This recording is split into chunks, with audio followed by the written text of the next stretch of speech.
Hello, everyone. The ball-pit picture is actually dedicated to the otsconf crew, and I'm pretty sure they know why. And as already some people were asking me about the title, it's basically because we are just huge fans of the Big Bang Theory. First, I want to introduce Brigitte because she's not on the lineup. Okay, that's bad. Keynote was closed. So let me introduce Hannes, who is working on restarting Keynote now. He's a web developer from that generation that came in through programming Flash games. Anybody else from that time who did ActionScript before they did JavaScript? Ooh, you're all too young, I think. But he got over it and he's embraced the open web now. Okay, Keynote is back. Brigitte is my former teacher and now colleague at the university, and she claims to be the oldest web developer on the planet. She made me say that. You can reach us on Twitter, and if you want to stay in contact, just drop us a tweet. So we are coming from a small town. We come from a small town in Austria with a lot of unbending web developers. And for sure, Salzburg is mostly famous for Sound of Music. That's for the US people here. And Moser.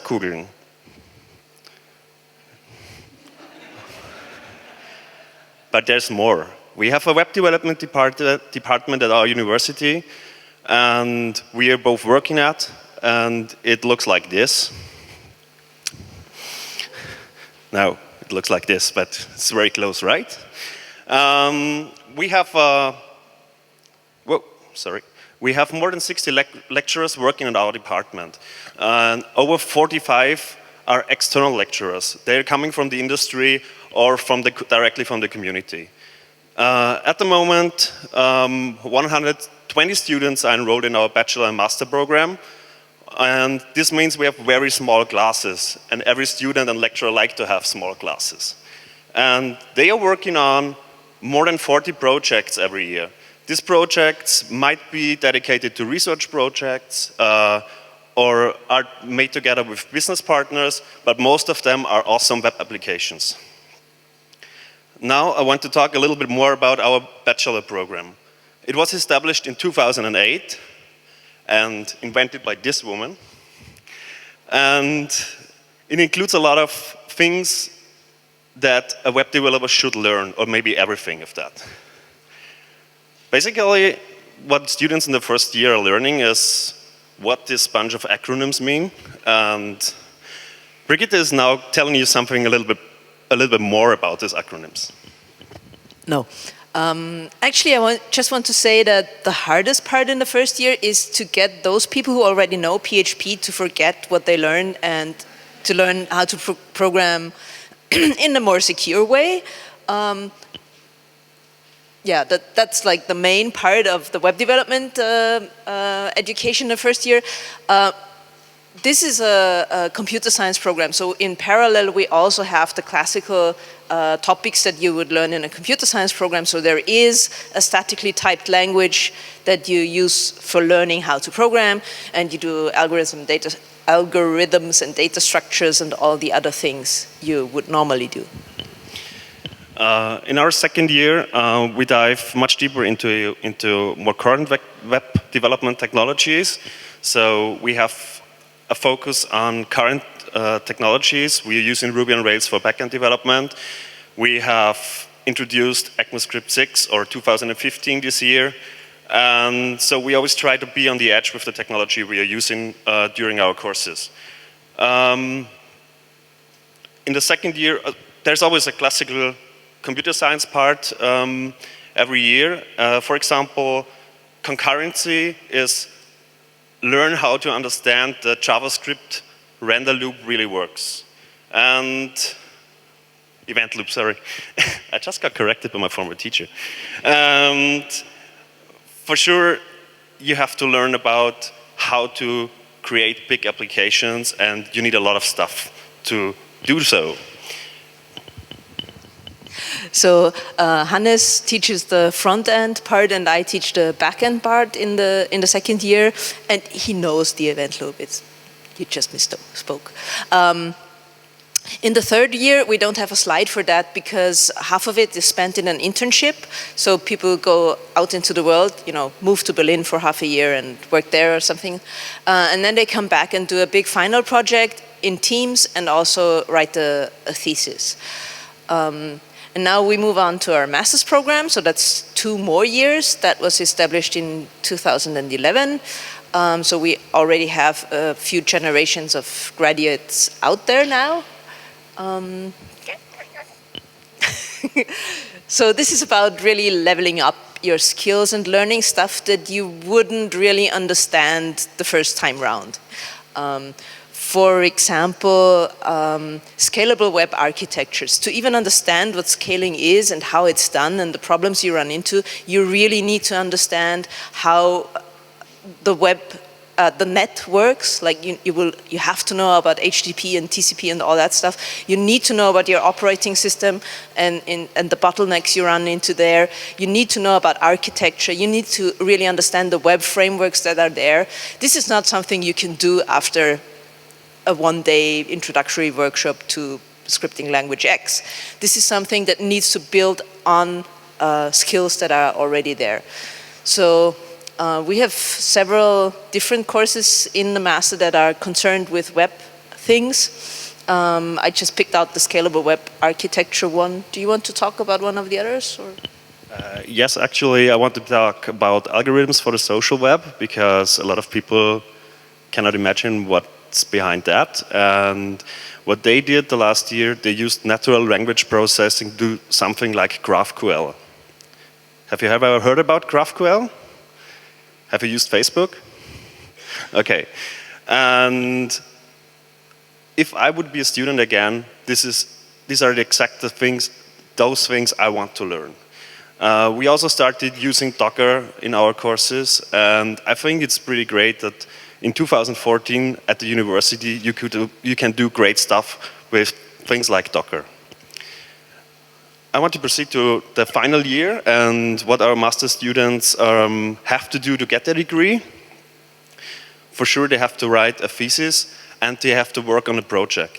And I think Brigitte will tell you something about the project. Okay, so the thesis is the classical thing. You sit alone in a room and you try to write and you don't write and you try to write and you don't write and so on, repeat for a few months, and then suddenly you do write the thesis on the day before it's time to hand it in. The master projects are completely different. They start right in the first semester of your program. You pick out your team, you pick out the topic you want to work on, and these are interdisciplinary projects. So we only talked about our technical degree program that gives you a Bachelor of Science and a Master of Science. There is also a program that's for artists that gives you a Bachelor of Arts and a Master of Arts. And so over there are people who learn about design, about computer animation, about video or about audio. They learn completely different things, but we work together on projects. Because you actually can't build a web app without having a visible part that people interact with. And it's better if the programmers do not design that part, we find. And you can get all that at a public university for a tuition of about 300 euros a semester, which will add up to no student debt at all by the end of it. And Brigitte knows that because she spent 1 year at the NYU and it's much more expensive. A big part of, or a very important part of our work is that we are connecting with the community. We really love informal education programs such as Rails Girls, has been mentioned more than once today, nodeschool, and for sure initiatives such as the OpenTechSchool. Where are the OpenTechSchool guys and girls and folks? Those programs are so good bringing people into programming. And maybe I've talked to Jessica yesterday and she said, hi Jessica, and she said, it's all about people bringing people into jobs they might have never thought about doing. And this is a very important part of our work because we want those people at our university because they can focus on studying. Another great thing, sorry. Okay, so the other side is we have students who are just in a university setting and we're trying to get them into contact with the very lively community we have. So we try to encourage them to go to user groups, to go to bar camps, to go to conferences. We have done and will do again a field trip to the Mozilla Festival in London, which I can totally recommend. We also run our own events. For example, we have a meetup that meets regularly, like once a month during the school year, not now. It's hosted by local companies, you know, the deal, you know, catering, free food, good talks, all free for everyone who's interested. So this is attended by both our students and outside people, freelancers in Salzburg, people in the open source community. Every half year we do a bar camp, really an old style bar camp where there is no planned talks when the conference begins, but it all is developed while you're there, so it's a real bar camp, not a conference. That's normally on for 3 days. I invite you to come to Salzburg this October to attend our bar camp. We've shortened it to just 1 day because there's Euruco, the European Ruby and Rails conference on in Salzburg. We didn't want to go into competition with that. While I took a year off last year and went to New York, Hannes and some students organized our first real conference with a lot of attendees, and it was really wonderful. And where's the camera? Thank you to all the students who helped organize this and helped initiate, you know, really start the conference. They said they'd be watching on the live stream right now. So this was the big conference. Yes, I'm going to say the names now. Hallo Stefan, hallo Christoph, hallo David, and many others. It was a really great experience because it brought a lot of people to Salzburg. We never thought that they are coming at all. And I saw some people around here with the Concat bags, Annika, and and I had a lot of great talks yesterday at the speakers dinner with people that have attended the Concat. So thank you for attending the Concat again. And now we come to our last part. It's about, Brigitte calls it a call to action. Okay, so do any of you happen to work at a university, like as lecturers or professors or something like that? Then we want to know about you and we want to collaborate. It's really hard to find other people at other universities who teach, you know, current web topics, who teach scripting languages and not just Java. We found a few. And we actually have a partnership now with one, with a HTW in Berlin. But we want more of that because we want to support each other in doing the current stuff, even at university. If you're not that far yet in your career, but if you're thinking about learning programming and web development and getting into this, come study with us. We're, as we said before, we're a public university in Austria. All the teaching is in German, sorry. And there are several ways to get in. So if you're looking to do a bachelor's degree, you either need an Abitur, Matura, or if you've done an apprenticeship, in some sort of informatics-related field, then you can also enter without Abitur.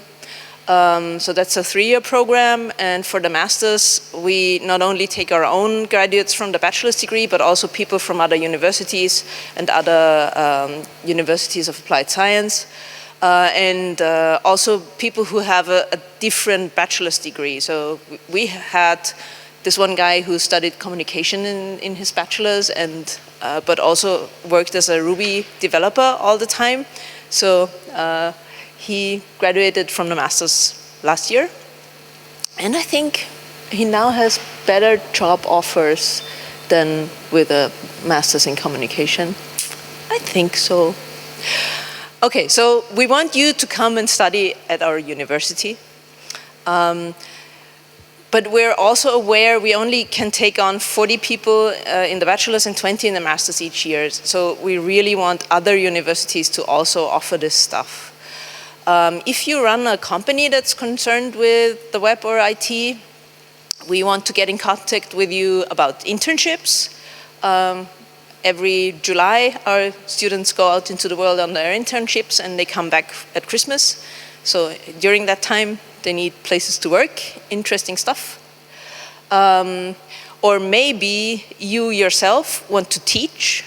If you've given talks at conferences like this, or if you've been a coach at one of the many informal education things that we heard about today, maybe the next step for you is to actually teach as a lecturer at university. Come talk to us, especially if you have something interesting to talk about.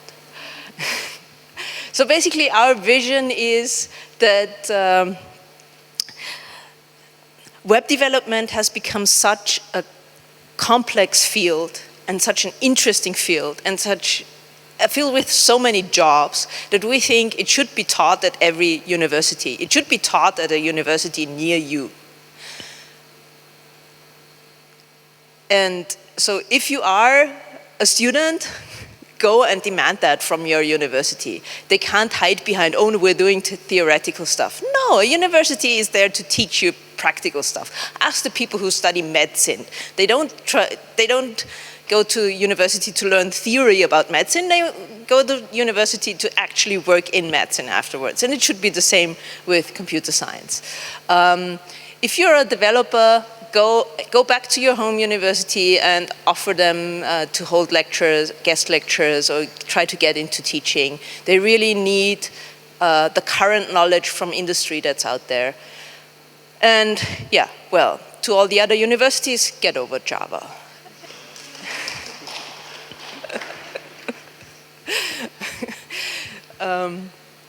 Yeah. We have been told that we're not supposed to ask you for questions now. So we have to close our talk, and then we wander into the room here, and then you can ask us questions because we're not speakers anymore. I think then it's allowed. And I would really, really appreciate talking to you. Thank you for your attention. Thank you.